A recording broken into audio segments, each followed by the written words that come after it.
بینەرانی خۆشەویستی کورسات نیو سڵاوتان لێبێ ئەم شەو لەگەڵ هاوکارانم بەرنامەی ڕەهەنتان پێشکەشەکەین. دەبێ بپرسین هیچ ڕۆژێک هەیە لە ڕۆژەکانی ساڵ یادەوەریەکی تاڵی کوردایەتی تێدا نەبێت؟ ئەرێ بۆچی دەبێ منداڵەکانی ئێمە تا گەورە دەبن دەبێ لەگەڵ دەنجی تانک و تۆپ و خوێن و برین و ئاوارەیی گەورە بن؟ ئەرێ پرسیارمان کرد لە خۆمان بۆچی خوێنی ئێمە ئەوەندە ئاسان و ئەوەندە هەرزان و ئەوەندە هەڕاجە لە مەحفەنی لێو دەوڵەتیدا؟ ئەرێ پرسیارمان کرد جگە لە خوا و خاک چیتر لە پشتی ئێمەیە؟ بۆچی دەبێ هەموو ڕۆژێ ئێمە ڕۆژ لەگەڵ برینێک و شەو لەگەڵ برینێکی تری نیشتیمانی و نەتەوەییە بکەینەوە؟ لەگەڵ هەموو ئەو پرسیارانە لەگەڵ هەموو ئەو برینانە ئەرێ پرسیارمان کرد لە خۆمان بۆ ئێمە ئەوەندە پەرتەوازەین؟ ئەرێ بۆچی ئێمە پێمان وایە ئەگەر برینێک لە ڕۆژهەڵات بوو برینی ئێمە نیە، برینێک لە ڕۆژاوا بوو برینی ئێمە نیە، برینێک لە باکوور بوو یان لە باشوور؟ بە جۆرێکمان لێ هاتووە ئێستا ئەگەر برینەکە لە هەولێر بەیان لە سلێمانی، لە سنە بەیان لە مهاباد، لە قامیشلۆ بەیان لە کۆبانی، لە ئامەد بێیان لەوان،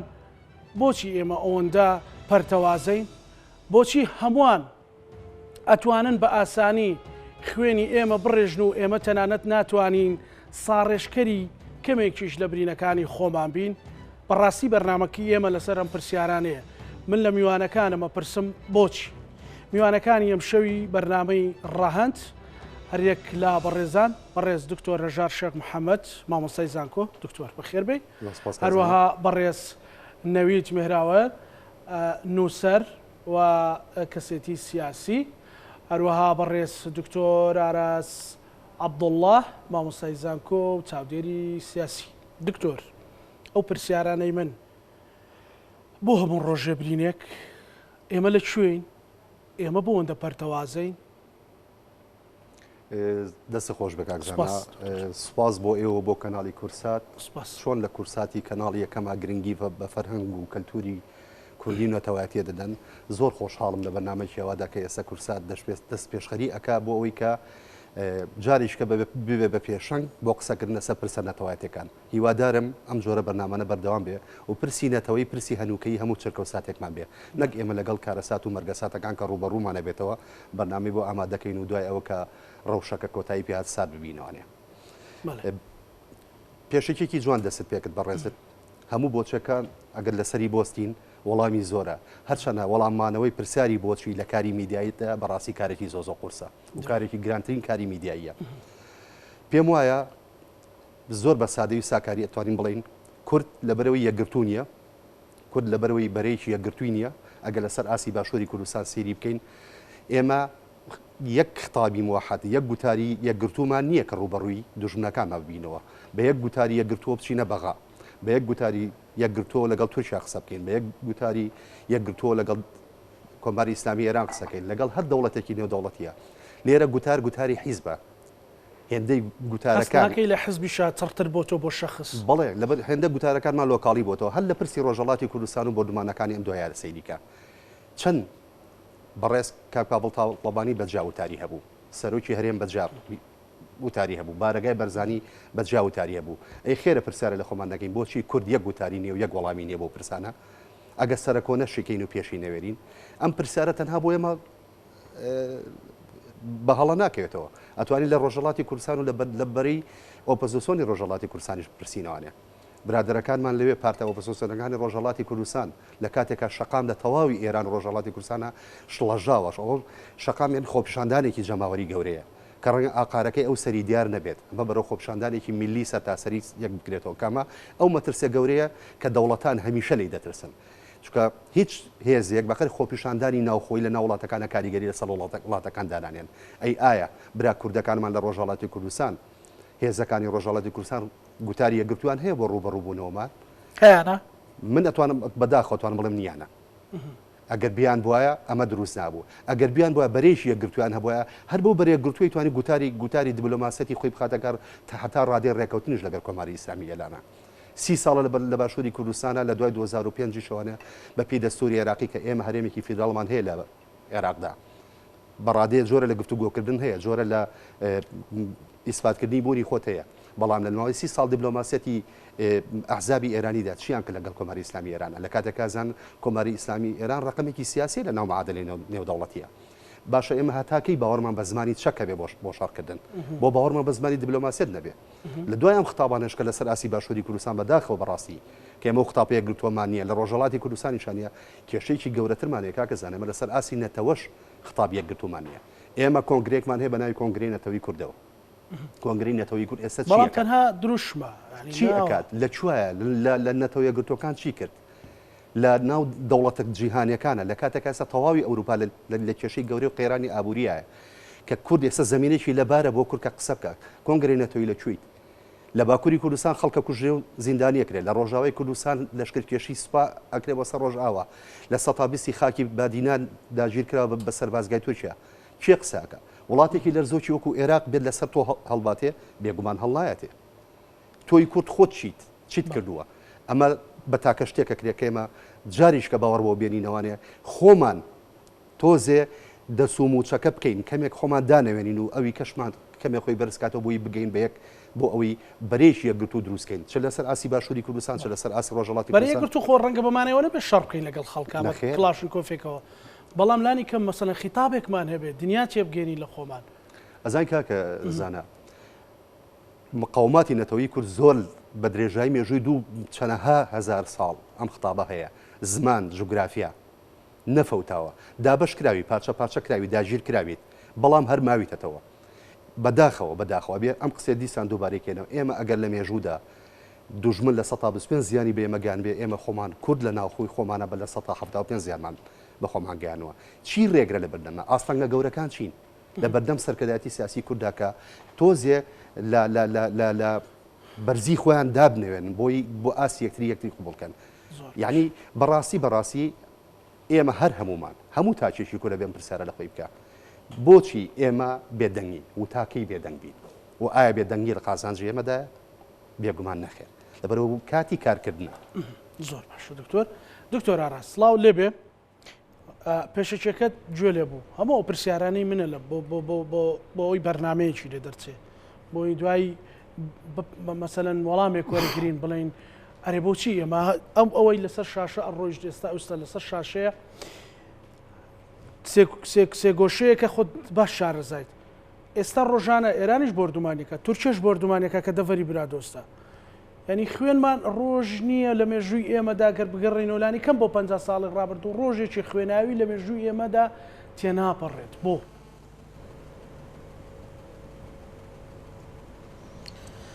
شەوتان باش بە درێژایی مێژوو هەرێمی کوردستان و ناوچەکانی تری یان پارچەکانی تری کوردستان لە خەبات و بەرخودان بۆ بەدەستێنانی مافەکانی خۆیان هەوڵ و بەردەوامیان داوە، بەڵام من هەمیشە گوتومە تەوقیت و بارودۆخی ئیقلیمی و نێودەوڵەتی هەردەم دژی میلەتی کورد بۆ لە بەرژەوەندی وڵاتانی زلهێز و دوژمنان بووە. بۆیە لە ڕوانگە نێودەوڵەتێکەوە من ئەگە بێت و باسی بکەم هەندێک جارەوە هەیە کەوا خۆپیشاندان یان خودراپەڕین لە ناوچەیەک دش بە داگیرکاریان بەو دەوڵەتانەی کەوا خاچی کوردیان داگیر کردووە چ لە ڕۆژهەڵات لە ڕۆژ ئاوا یاخود لە باشوور لە ڕۆژ ئاوا بارودۆخەکان بەداخەوە دائیمەن دش بە پرسیینەتەوەی ئێمە بووە ئەو ئیتیفاقیە نێودەوڵەتیانەی کەوا هەیە دەتوانین بڵێن ئەو بەرژەوەندە هاوبەشەی نێوان وڵاتانی زلهێز و وڵاتانی ئیقلیمی زلهێزی تریشکە لە ناوچەکەدا بوونیان هەیە بلە بەرژەوەندی میلەتی کورد نەبووە. بۆیە دائیمەن دوژمنانی ئێمە لەو کات و ساتانە گەشتێکی بێ بە توندی بەرپەرچی ناڕەزایەتی و خۆپیشاندانەکانەداتەوە بەداخەوە ئەوەی کە بینیمان دوای ئەوەی کەوا ئەو خۆپیشاندانەی لە ڕۆژهەڵاتی کوردستان کە کرا خەریکە ئەو خۆپیشاندانە و ئەو ڕاپەڕینەوە ئەو شۆڕشەش ئەدەزرێ لەلایەن فارسەکان و ئازەریەکانەوە وای لە ئێمە کردووە کە ئێمە لە سنووری ناوچەیە کابین بۆ نمونە ئەو بردومانی کە کرا سەر پارت و لایەنە سیاسیە کوردستانیەکانی ڕۆژهەڵات لە نەبوونی وڵاتێکی بەهێزە لە عێراق عێراق وڵاتێکی بەهێز نەبوو هەرێمی کوردستانیش لە چوارچەوەی ئەو وڵاتە تەنیا لە ڕێگای دیبلۆماسی و گەیانی ناڕەزایی بە باڵوێزخانەکان یاخود جولاندنی ڕای جیهانی زیاتر هیچ ترمان پێ ناکرێن لە دەسەڵاتی هەرێمی کوردستاندا هەیە بەرەنگاری ئەو هێرشانەی ئێران بکرێتەوە بۆ سەر ئەو پارت و بارەگای پارت و لایەنە سیاسیەکان نە عێراقیش وەکو دەوڵەتێک کەوا خۆی لە ژێر هەژمونی ئێراندا هەیە.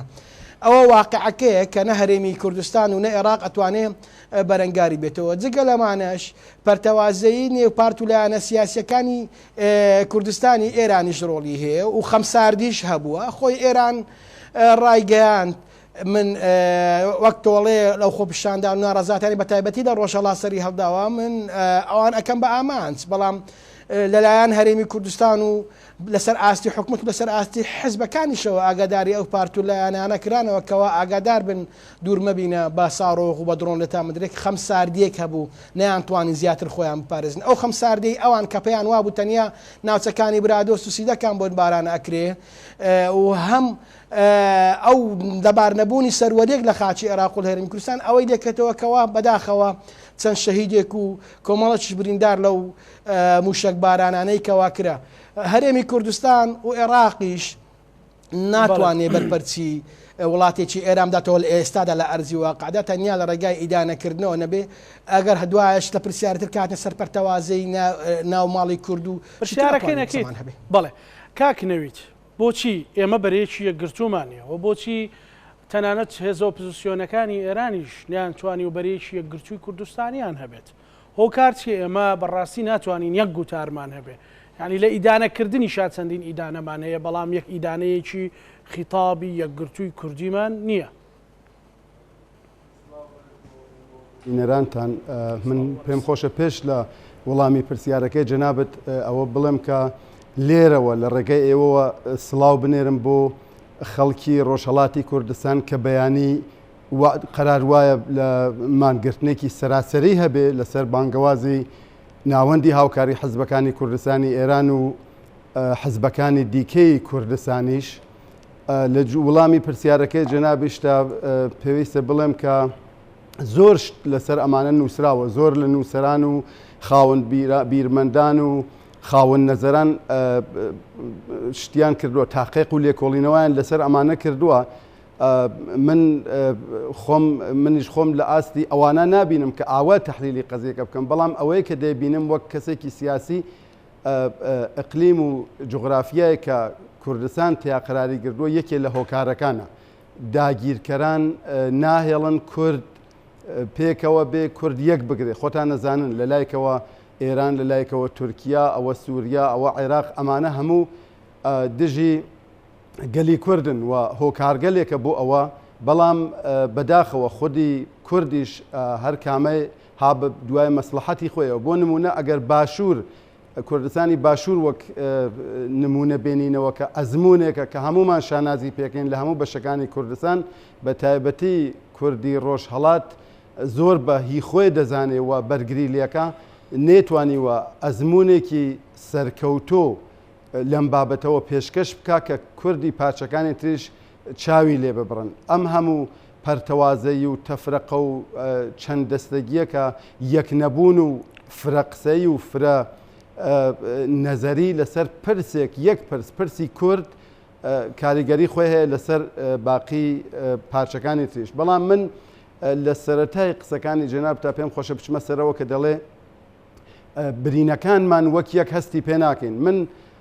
ڕاستیەکەی حەزەکەم ئەم قسە لێرە و ڕەتکەمەوە لە پەیوەند لەگەڵ خەڵکی کوردستانی ڕۆژهەڵاتە. چی پرسی پارچەکانی تر هەبووە، خەڵکی کوردی ڕۆژهەڵات هەم قوربانی بۆ داوە، هەم لەسەری هاتوۆتە دەنگ. سیر کە ئەگەر پرسی ڕەفراندۆم، پرسی یادی بەخێر سەر و کۆماری جەنابی مام جەلال، پرسی جۆر بەجۆر، پرسی ڕۆژاوا لە باکوور لەسەر پرسی کاتی خۆی هەر لە چەند ساڵ پێش کە کاتی خۆی بەڕێز عەبدوڵڵا ئۆجەلان دەستگیر کرا لەو کاتانەوە، یانە لەسەر هەموو پارچەکان کوردی ڕۆژهەڵاتی کوردستان لەسەری قوربانی داوە، یان بە دەستکەوتەکانی شانازی کردووە شایی گێڕاوە. ئێستش لەسەر پرسی ڕەفراندۆم خەڵک لە کوردستانی ڕۆژهەڵات حکومیان هەیە و لە سجن لە زیندان لە بەندی خانەکانن. من ڕاستیەکەی ئەم خەمساردیە کە جەنابەت باسیەکەی ڕەنگە لە سیاسیەکانی هەموو پارچەکانە هەبێ، بەڵام کوردی خەڵکی ڕۆژهەڵاتی کوردستان بەڕاستی لەم بابەتەوە خەمسارد نین، خۆیان بە خاوەنی هەموو پرسەکان نەزانن. بەڵێ کاک نەویت ینی ئەو بردومانەی ئەخیر ئێوە ئەچانزانی کە بردومانەکرێت مەسەلەن کاک دکتۆر ئاراز باسی لەوە کرد کە بەڕاستی خەمساردیەکە بە بۆچی ئێمە و هەموو شەهیدەماندا ئەو هەموو بریندارەماندا ئێمە نەخێر هیچ کە ڕاستەوخۆ بە ئێمە ڕانەگەیان بوو کە ئەوە دەکرێت بەڵام بەرپرسانی سوپای پاسداران بۆ خۆیان ئەوە چەندین مانگە هەڕەشە و گوڕەشاکەن چاو سوورەکەنەوە لە کوردی ڕۆژهەڵات ئەوانەیە کە دانیشتۆی باشوورن لە کەمپەکانیان خۆتان نەزانن لە ئوردوگاکانی ئێمە تەنیا پێشمەرگە بە مانای سەرباز و هێزی چەکدار نییە بنەماڵە و خەڵکی سڤیلیشی تایە ئەو دەمێکە لەمە هەڕەشە و گوڕەشاکە بەڵام نەخێر خەمساردیش نەبووین ئامادەگیمان هەبوو ئەی بۆ بە هەرحاڵ ئێمە بەش بە حاڵی خۆمان وەکو کۆمەڵی زەحمەتکێشان بەخۆشیەوە خەساری گیانیمان نەبوو ڕاستە لە لایەنەکانتر پێش هات کە خەساری گیانیش هەبوو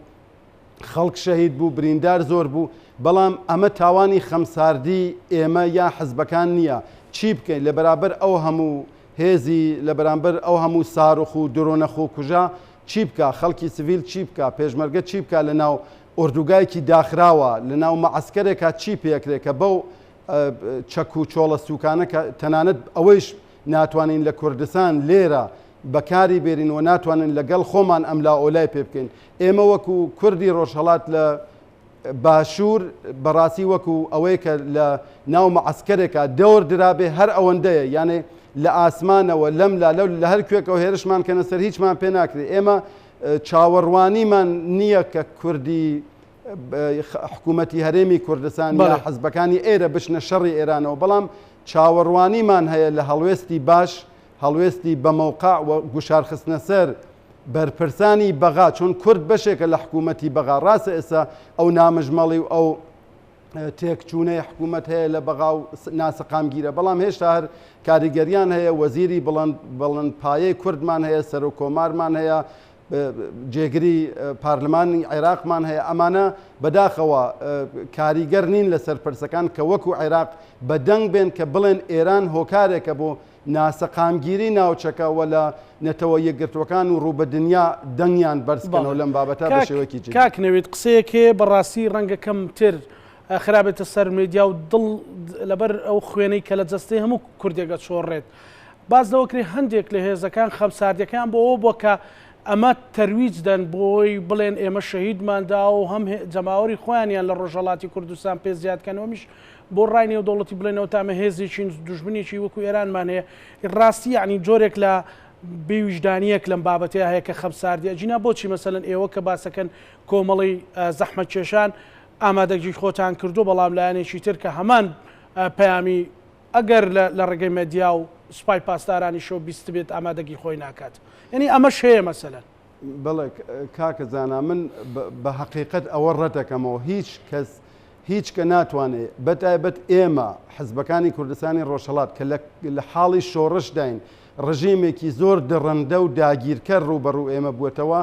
قەت شتیوان ناتوانێت هیچ سیاسیکی کوردی ڕۆژهەڵات لەم حاڵە ناتوانێت ئاوا معاملە بە خوێنی هێزی خۆی بکە ئەوە درۆیەکە کە داگیرکەران درۆسیەکەن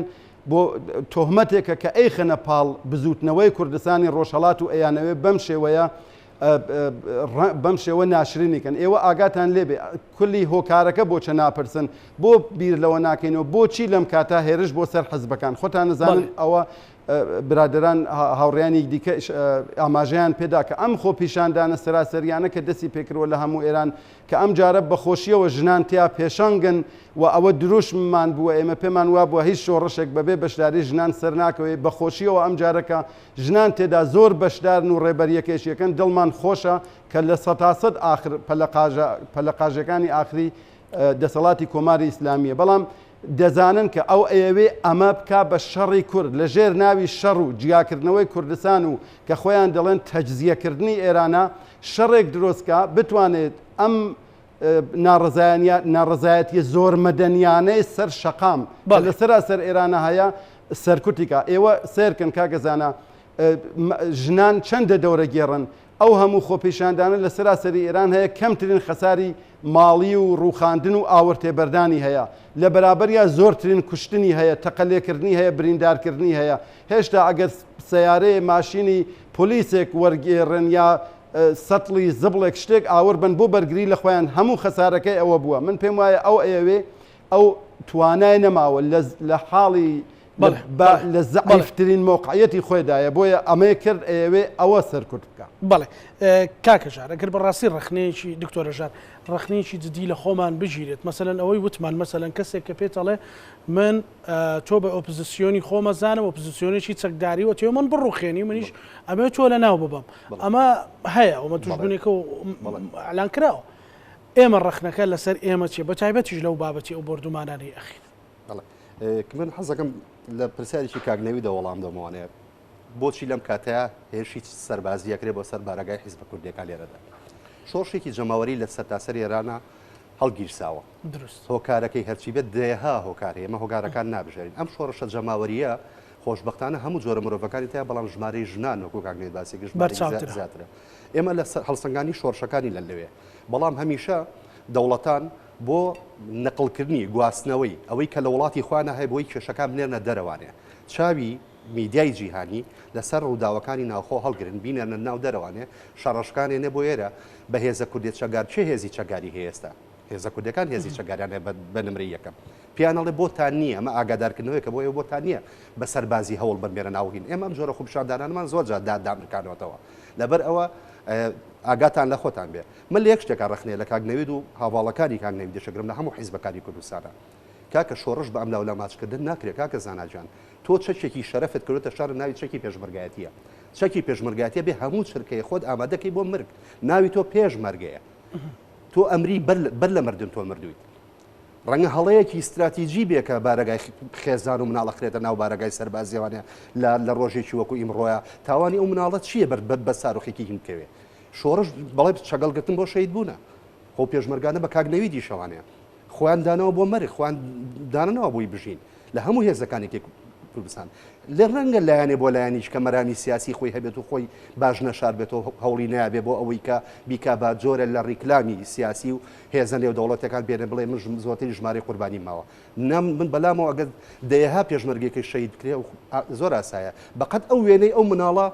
کاریگەری نییە لە جیانە کە دەستی بە گوێچکەیەوە گرتووە لە ناو قوتابخانە کۆڕاکە ئەو مناڵانەی لەژێر ساترەکانە خۆیان شادۆتوانێت تاوانی خەڵکی سیڤیل چییە تۆ بە نوێترین مۆدرنترین شتێکی سەرزەمین لێ بدەیت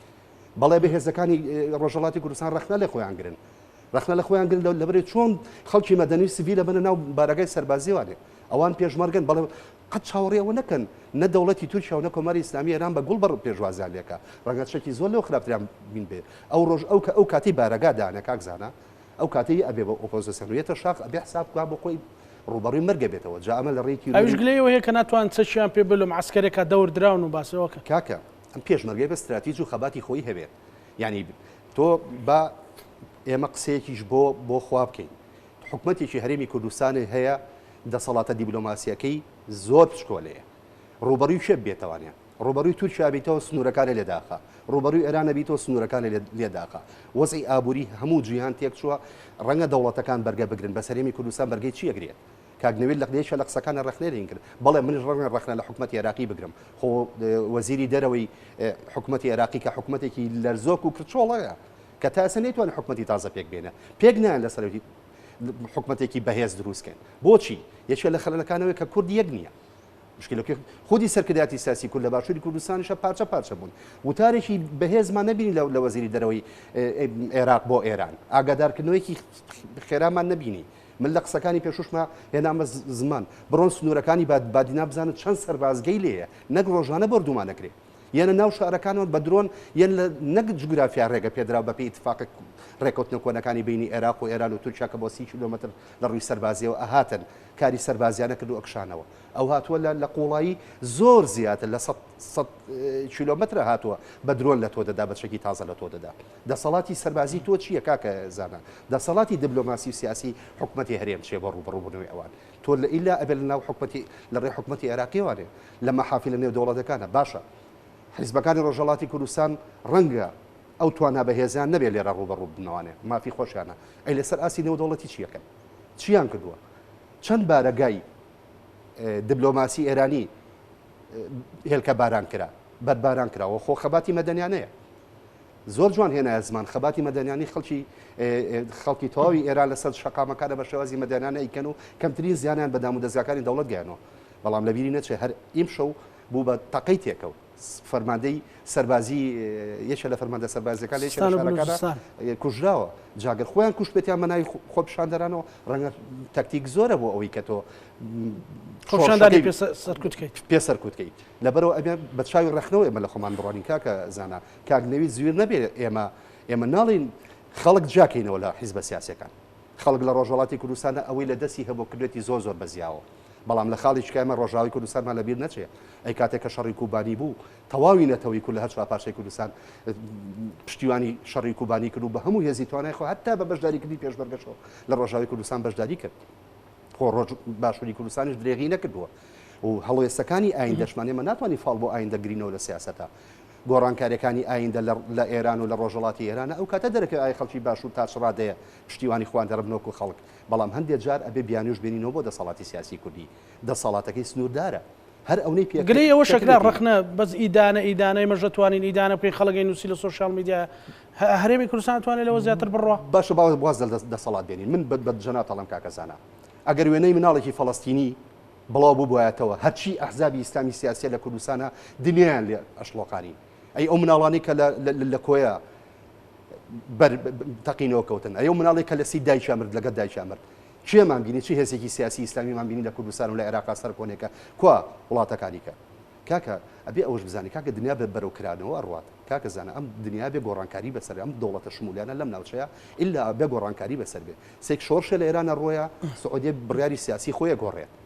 بڕیارەیە کەیتر کرانەوە ئەکات کۆن بەشێک لەو شۆرشانێکێکتە پەیوەندی بە مافی تاکەوە هەیە ئازادەکانی تاکەوە هەیە ڕەنگە ئەگەر بەشێک لەو ئازادانە فەرەهەم کرێ ئەوەشی کەمان نایە ناو شۆرشە جەماوەری و شۆرشە جەماوەریش بۆ خۆی خابۆش بێتوانێ بۆیە من جاریش کە ئەڵێم بەرەیە گرت و گفتوگۆ و حیوار ڕژانە سەر شەقامەکات بەوە ناملێرە فرمێسکێتی بساحی بە بڕشم بە واقعی من چیم پێک لە نێوەندە نێو دەوڵەتەکانە لە ڕێی کەناڵە دیبلۆماسیەکانی خۆمانەوە لە ڕێی کەناڵە میدیایەکانەوە لە ڕێی پرۆتستۆتەوە لە ڕێی نووسینەوە زۆر باشە دکتۆر ئاراس چارەسەر چییە بۆی ئێمە بتوانین کە بەر لەو نەزیفە بگرین بەر لەو خوێن ڕشنە بگرین بەر لەو ئازارە دەرونیە بگرین کە تەنها وەکو دکتۆرکی فرمێسک لەدەستێت یعنی چارەسەر چییە بە تایبەتیش لەو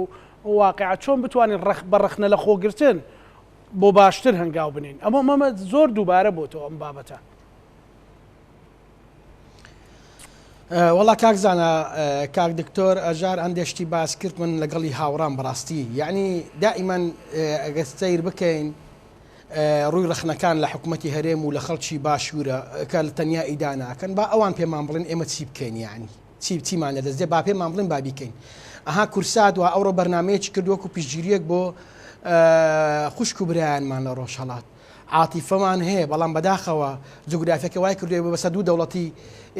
جیادا بەش بووین ناکرێم خەڵکی باشوور لێرە بە لێشاو بچێت لە ڕۆژهەڵات دەگەڵ خۆپشاندەران بێت و حیزبە کوردیەکانیش خۆیان لێرە دانیشت من فەرمونون ئێوە سەکەکانتان و شەڕەکانتان بنەوە ناو ئێران بۆ ئەو لێرە کۆمەکی مادی و چەک و هەموو شتێکتان بۆ ئامادە بکرێ دڵنیام ئەگەر ئێوە بستنەوە خەبات لە ڕۆژهەڵات بکەن بە سەدان خۆبەخشی خەڵکی باشوور و باکوور و ڕۆژ ئاواش لەگەڵتان دێ ئێوە خۆتان دانیشتون کە هیچتان نەدەست نایە چگەلە یەکەکەن گەورەترین تەحەدا کە حکوومەتی هەرێمی کوردستان بەرامبەر بە ئێرانی کردووە تاوەکو ئێستا نەتۆتە ژێرباری ئەو داواییکەوە بارەگای پارتەکانی ڕۆژهەڵات دابخرێت یاخود دەربکرێت لە هەرێمی کوردستانەوە باجی ئەوەشمان داوە تاوەکو ئێستا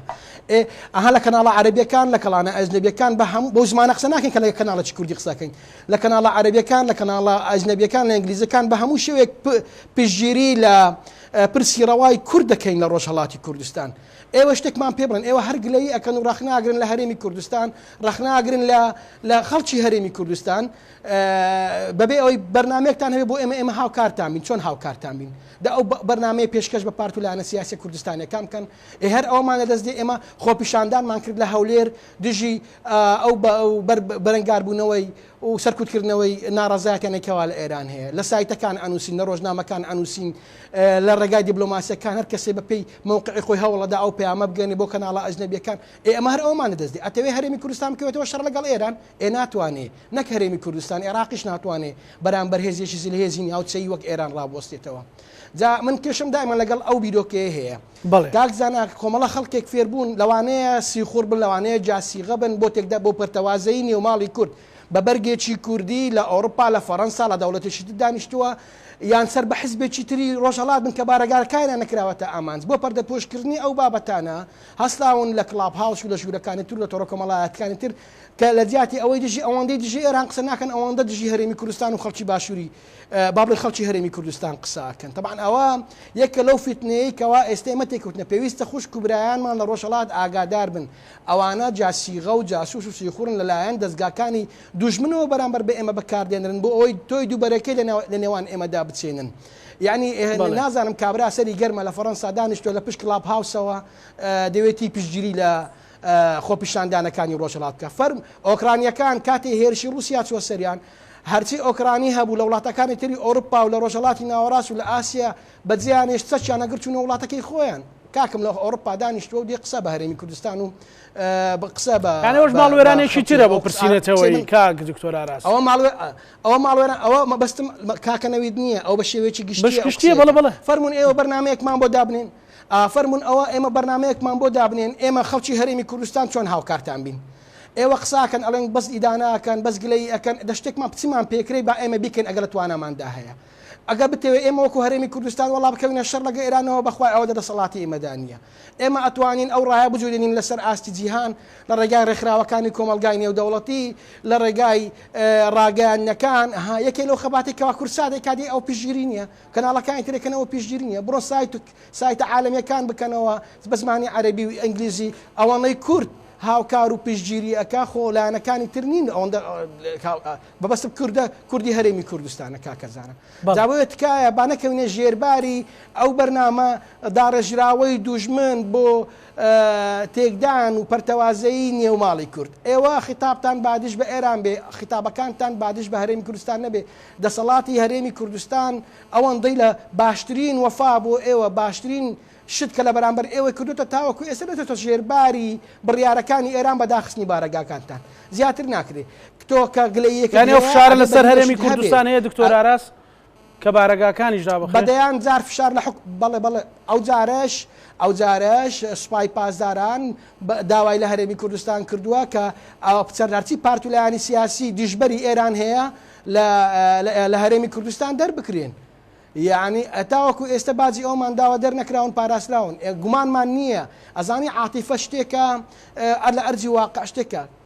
کەس هەندی ئێمەمانان ئازاری نەدیوە بۆیە هەست بە ئازاری براکانمان دەکەین لە ڕۆژهەڵات هەست بە ئازاری خوشکانمان دەکەین لە ڕۆژهەڵات و لە باکوور و لە ڕۆژ ئاواش بە هەمان شێوە دائیمەن ئێمە ماڵەکانمان کراوە بووە ئێمە هاشتاگێکمان کرد گوتمان ماڵەکانی خەڵکی هەرێمی کوردستان هەموو ماڵی برا ڕۆژهەڵاتیەکانمانە فەرمون بابێن لە ماڵەکانی ئێمە دابنیشن بۆی پارێزراو بن هاوکاری مادی و معنەویش کراون یعنی ئەوە نەبێ نەکراون ئەو شتانە هەمووی کراوە بەڵام تۆ کاتێک کە دانیشتوی خەباتی چەکداریت لێرەیە لەسەر سنوور نی نەناو ئێرانیش ساڵاچیت نییە گلەیش لە منەکەی من دڵنیام کە پارتولایەنە سیاسەکانی ڕۆژهەڵات خەباتی چەکداری بنەوە ڕۆژهەڵات بەدەیان خۆبەخش سنوورەکە هەمووی کراوەیە داخلە بێ بەدەیان خۆبەخش کۆمەکی مادیتانەکە چەک و تیفاقتان بۆ کڕێ بەڵام ئێوە کە دانیشتن بەشێکی زۆریشتان لە ئەوروپایە لە پشت کڵاپ هاوسەکان پشتگیریکردن بە شۆڕش لە پشت تۆڕە کۆمەڵایەتەکان و کڵاپ هاوس و ڕاگەاندنەوە ناکرێ بەڕاستی کاری دەی دەوێت کاک نەویت ئەو سەرنجانە هەیە لەسەر خەباتی هێزە ئۆپسیۆنەکانی ڕۆژهەڵاتی کوردستان و ئەوەش خەمێکی ترەوە دکتۆر ئاراس جیای کردەوە بەشێک خەڵک لە ئەوروپا بەڕاستی بوو بە بەڵایەکی تری نێتەوەی ژۆم پرسە بۆ چوونی بەڕێستان بەڵێ من زۆر بەداخەوەم کە دەبێ وەڵامی ئەوانە بدەمەوە وەڵامی ئەو جۆرە قسانە بدەمەوە من لە پێشە حەزەکەم شتێک وەک وەڵامێکی کورد بە دکتۆر هەژار بدەمەوە کە پێ بڵێم کاک دکتۆر دانەنیشتوین ئێستا ڕەنگە ئێوە بۆتان گرنگ نەبێ یا بە دووەداچوونی بۆ نەکەن ئێستا کوردی ڕۆژهەڵات نەک تەنیا کورد ئێرانیەکانیش هەمویان لە دەرەوەی وڵات دەوری زۆر باش و گەورە دەگێڕن لەو کاتەوە کە ئەم خۆپیشاندانانە لەبەر مەرگی ژینای جوانە مەرگ لە تاران هاتووەتە ئاراوە بە سەدان خۆپیشاندان لە وڵاتانی ئوروپایی کراوە لەبەر دەم کۆنسولگەریەکان گیراوە لە پارلەمانەکانی ئوروپا لە وڵاتانی جۆر بەجۆرە تا ئەوەی وا کورد ئەتوانێ و هەیەی وە بووە گاداریتان کۆنسولگەری ئێران لە فرانکفۆرت و لە بەرلینیش ئاوری تێبەردراوە خۆ لەوێ شەڕی چەکداری ناکرێت ئەمە چ چاوەڕوانی کەکە هەتانە لە کوردی ڕۆژهەڵات پێتان وایە هیچ ناکە بۆ خۆی چاوەڕێە ئێوە یا خەڵکی تر یا لایەنێکی تر شۆڕشەکەی بۆ پێشخەن من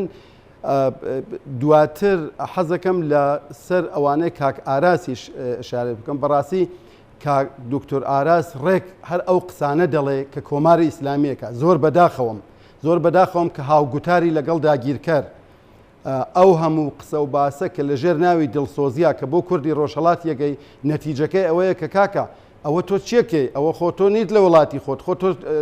چەکتەڵ نەگردووە بڕۆی شەڕکەی ئاخر تۆ ئێستا چەکمەڵ نەگردووە شەڕکەم ئێستا لە گۆشەیەکی ئەم وڵاتە دانیشتۆم لەگەڵ ئایلە ئەژیم ژیانێکی عادیمان هەیە تەنیا هەڵسوکەوتی سیاسیمان هەیە تەنیا خەڵکی لای خۆمان کە خەڵکی کوردستانی ڕۆژهەڵات کە ئێمە جێگەی هومید و هیوایانین و ئێمەش و هەروەها ئەوان پاڵپشتمانن دانیشتوێن و لەگەڵ ئەوان پەیوەندیمان هەیە بە درۆن و بە موشکی بالستیک لێمانەدا و توش محکوممانەکەی ئەڵێ نایەکەی دێ ئەگەر بیکەین جەنابۆچیەکەی ئێستا لێرەین کە خەرێکی سەرکۆنەمانەکەی وای بەوە بڕۆینەوە بە هەزاران نەفەر بە سەدان خاوەن نەزەری وەک جەنابی دکتۆر ئاراس هەیە دەڵێ کاکە باوی شەڕی چەکداری نەماوە ئەوە کورد نازانم ئەو سەردەمە بەسەر چووکە کێوەکان پشتیوانی بوو ئێستا دەبێ کاری تر بکەن ئەمە بکەن ئەوە بکەن کاکە ئەم هەموو مامۆسا و ڕێنوێنیە ئێمە نازانین بە کامی گوێ بگرین پێویستیشمان پێ نییە من بێمنەتی ناکەم من سپاسی خەڵکی باشوور زۆری تایە کە لەم ڕۆژانێشە وەکەوەی دکتۆر ئاراس دەڵێ ماڵمان هەیە و ئەوە ماڵەکانمانەنینە خزمەتیان زۆر کەس پەیوەندی پێوە کردوین بەڕاستیش دۆست و ناسیاوی دەیان ساڵەمانن لێرە بێجگەلەوە کە خودی حکوومەتیش و زۆر کاربەدەستی حکوومەت و حەزبەکانیش هەروە ئەوەیان کردووە من مەبەستمەوانە نییە بەڵام کاکە نابێ ئاوایش بەم گوتارە بەم نەوعە قسەکەی لەگەڵ خەڵکی تا دەڵێ تۆ خەبات ناکەیت دەڵێ دانیشتۆی دەڵێ نازانم کاک دکتۆر هەژاڵ دەڵێ ئەوە هەڵەیە عایلە و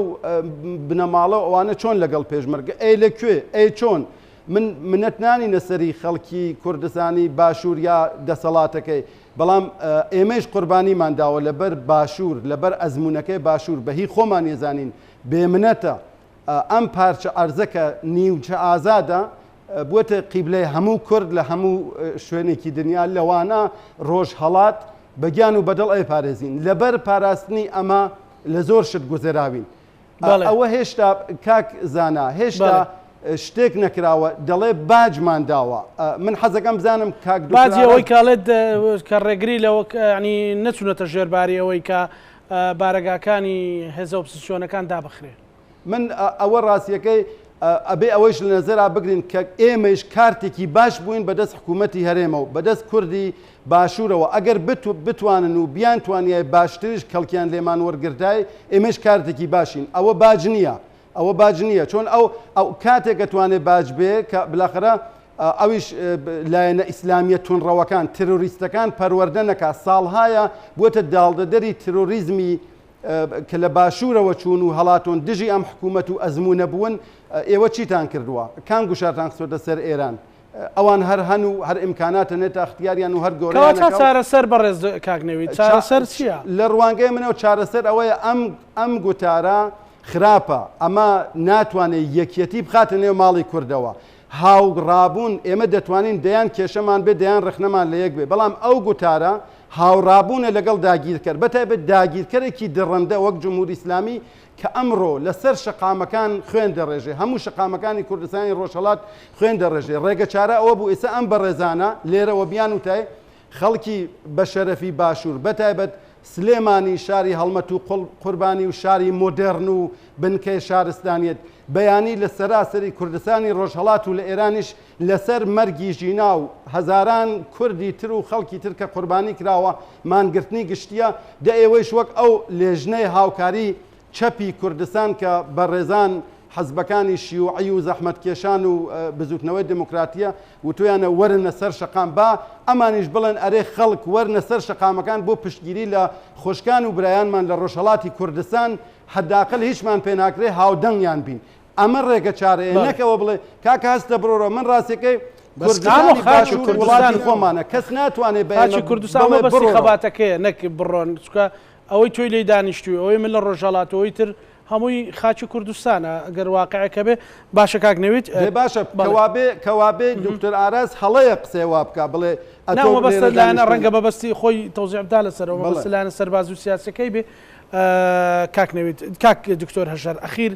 جار ئێمە بۆی ئەو برینانەمان ئەنی هەردێک جار ئەو باسە جەدەلە ڕەخنە لە خۆگرتنە بۆ چوونە بەڵام چی بکرێت هیوادارم کاکە نەوید وا لە قسەکردنەکانی ئێمە تێنە بکە کە ئێمە من لە بەرەی نەیاری ڕۆژهەڵاتی کوردستان و پێشمەرگەی کوردستانین ئەگەر من لە کاکە نەوید زیاتر نەتەوەی تر نەبم خۆم بەکەمتر نازانم ڕاستی سەیم ڕۆمە چەک پێنی و مامۆستایەکی زانکۆم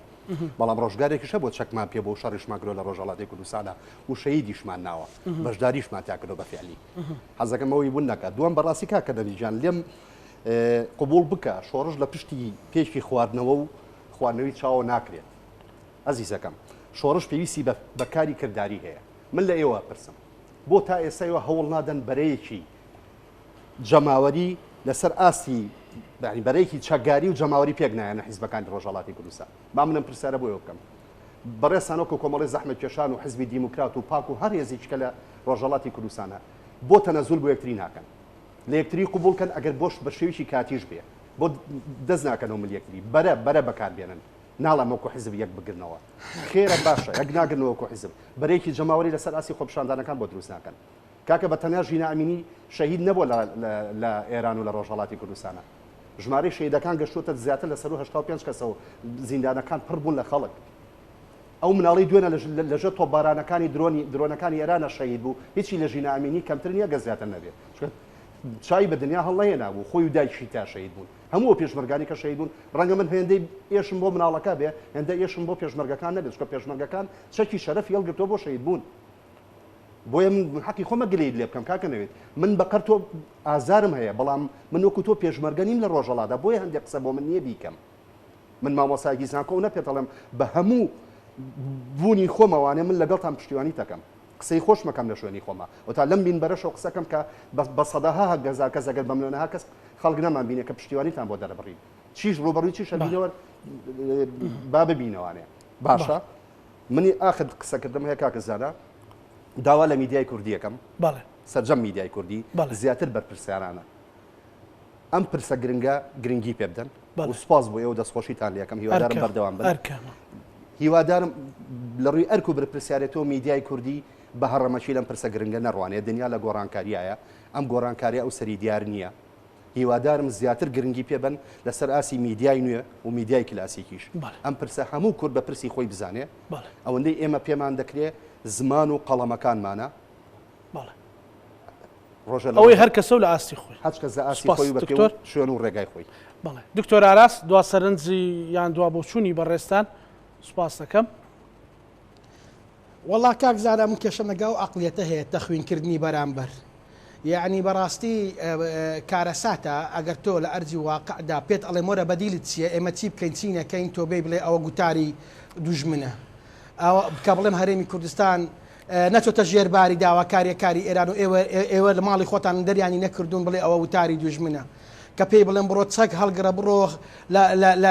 لە ڕۆژهەڵات خەباتی چەکداری بکە بڵێ ئەوە وتاری دوژمنە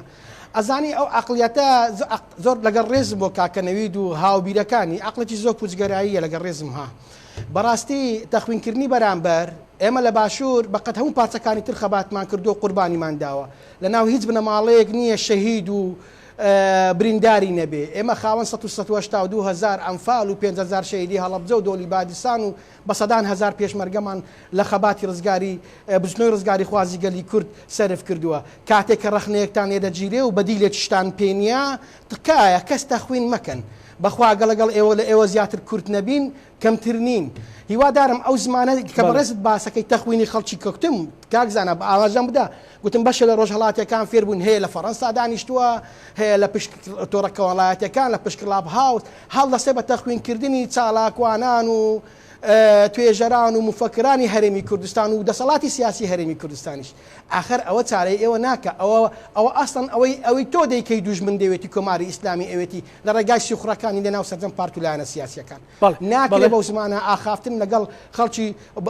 هەرێمی کوردستان بکرێ ئەوەی ڕاگەیاندنەکانی هەرێمی کوردستان کردویانە بە بێجیاوازی هیچ ڕاگەیاندنەکانی ئێوە نەیکردووە ئاخاڵی بە سەدان خۆپیشاندان لە ئەوروپا کراوە ئێدەوە وەڵی من شەو ڕۆژ متابعی ئەوروپا و چاڵاچەکانی کوردانی ڕۆژهەڵات دەکەم لە ئەوروپانی یەشتیوانیە تەنیا لە دوو شارش کراوە آخر ئەڵێ هەندێک جار وا لە ئینسانەکەن کەنە بە زمانێشتر قسە بکە واز لە تەخوینکردنی کەسی بەرامبەر بێنن ئێمە زۆر لە ئێوە کورتترین زۆر لە زیاتر ڕۆژهەڵاتین هیوادارم کاکزانە دوا قسەم هیوادارم ئێمە یعنی ئەو ڕایە ئێمە کە لە هەرێمی کوردستان دروستمان کردووە لە خۆپیشاندان نەکراوە ئەو خۆپیشاندانە چی بوو لە هەو دەرکرا هاوسۆزیە ئەو هەموو نووسین و قسەکردانە ئێمە لەسەر چیەدی کاکە ئێوە خۆتان کە یەکگرتوونین خۆتان دژی یەکن ئێمە چی بکەین یعنی ئێمە ئەتوانین لە ڕووی دڵسۆزیەوە لە دەوڵەتێکی جیایی ناتوانین ڕاستەوخۆ بین ئەتوانین کۆمەکتان بکەین ئەتوانین هاوکاریتان بۆ خڕکەینەوە ئەتوانین چارەسەری بریندارەکان ئەتوانین ڕای جیهانی بجوولێنین شەڕی چەکداری هەرێمی کوردستان و خەڵکی باشوور لە ئێران پێی ناکرێت ئەو واقع کاکە بەڵێ دکتۆر سپاس دەکەم ببوورە کاکێنەوەی دواسەرنجی بەڕێستان سپاس دەکەم بەڵێ سپاس من حەزەکەم بڵێم بۆ ڕوونکردنەوە بڵێم ئەو گلەیە ئەو ڕخنەیە بە سنگاوەڵایەوە قبولیەکەم بە دڵمە کە بۆچی کورد لە کوردستانی ڕۆژهەڵاتیش بەرەیەکی یەکگرتووی نیە بەڵام ئەوە نیەتی تا ئێستا بەڵام هێشتا بناغەکانی داناوە ئێستا ناوەندی هاوکاری حزبەکانی کوردستانی ڕۆژهەڵاتمان هەیە کە کاک دکتۆر هەژار نێوی کۆمەڵە و دموکراتی هێنا بۆ نایکەن هەمانە و کردۆمانە هەر ئێستا ئێمە بووینەتە هەوێنێک بۆ یەکگرتنی هەموو ئۆپۆزیسیۆنی ئێرانی لە دژی ئەو دەسەڵاتە هەر ئەممان گرتنە سەراسەریە کە بەیانی دڵنیام زۆر سەرکەوتوانە لە کوردستان بە تایبەتی و لە ئێرانیش بەڕێوە دەچێت نەتیجەی ئەوەیە کە کورد وەکو سنتەر ئەوەی کردووە هاودەنگێکی پێکەناوە هیوادارین گەورەتر بێتەوە بەڵام من حەزەکەم بڵێم ئەوەی کە کاک ئاراز گلەی لەو زمانەیە منەکە من مقصر نیم من ناڵێم ئەگەر ئەحیانەن لەو قسە و باسا کاک ئاراز پێبەری خواردووە جۆرێک بووە زمانم زبر بووە داوای لێبوردنی لێکم بەڵام تۆ کاتێ بە من دەڵی کوردی ڕۆژهەڵات بۆ ناڕۆنەوە چەکەکانتان هەڵگرن و ئەوە ناکەن لێرە دانیشتون چیەکەن کاکە گیان تۆ وازانی ئێمە لەوە تێناگەین پێمان باش نییە ئەوە پێمان خۆش نییە ئەوە مەوقعیەت و هەلومەرجی کوردستان ئەوە نییە هین هەم کوردستانی باشوور هەم ئێستا ئەو بزوتنەوە گەورەیە کە لە ڕێایە تێکەڵاوکردنی کاری چەکداری بۆ بزوتنەوە مەدەنیە زۆر مەدەنیە ئینسانیە زەربەی لێدا و ئەوە تەناقۆزەکە من ببوورە کاکزانە بە ئەوە بڵێم کە ئەوەی کە دەڵێ کاکە ئاراس نێبینیوە هیچ خۆپیشاندانە هیچ نەکراوە ئەوە نیشانەی بێ ئاگاییە بەڕاستی من وەکو تەخریب نایڵێم بەڵام نیشانەی بێ ئاگاییە لە پرسی کوردی ڕۆژهەڵات بەڵێ سوپاس بۆ بەڕێز نەوی چمەراوەرد چاودێری سیاسی و کەسێتی سیاسی سوپاس بۆ بەڕێز دکتۆر ئاراس عەبدوڵڵا مامۆستای زانکۆ چاودێری سیاسی سوپاس بۆ بەڕێز دکتۆر هەژار شێخ محەممەد مامۆستای زانکۆ سوپاس بۆ میوانەکانم بۆ هیوایەوەین کە ڕەخنە و ڕەخلە لە خۆگرتن بۆ دروستبوونی بەرەیەکی کوردی بۆ ئەوەی هەمومان بتوانین خیتابێکی زیندووتر لەگەڵ گۆڕانکاریەکانی دنیادا بێنینەکایەوە سوودی لێوەربگرین ڕەهەند پێشکەش کرا لەگەڵ هاوکارانم ئێوە شەمولایەکتان بەخوای گەورە ئەسپێرین خواتانە